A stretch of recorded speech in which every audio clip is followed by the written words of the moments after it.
সারাদিন ঝাল ঝাল আইটেম খেতে খেতে মুখটা মনে হয় অরুচিও এসে গেছিল। আমি মিষ্টি পিপাসু লোক, তাই মেয়েকে বললাম যে মা মিষ্টি খেতে ইচ্ছে করছে। যেই বলা সেই কাজ, 5 মিনিটের মধ্যে 2টো ডিম দিয়ে মেয়ে ডিমের হালুয়া বানিয়ে নিয়ে আসলো।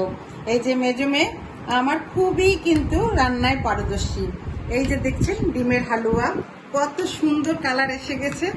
এই ডিমের হালুয়াতে কিন্তু আছে অসম্ভব 2টা বড় বড় ডিম, আর আছে হলো দুধের মিশ্রণ, আর আছে চিনি।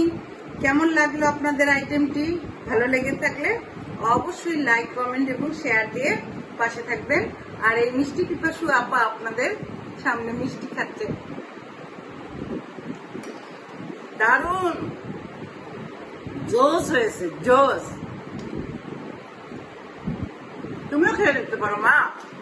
খাবো, তুমি আগে খাও। ওয়াও, থ্যাংক ইউ মা, তোমাকে অসংখ্য ধন্যবাদ। এই রাত 11:15টায় তুমি আমাকে ডেজার্ট আইটেম করে খাওয়ানোর জন্য।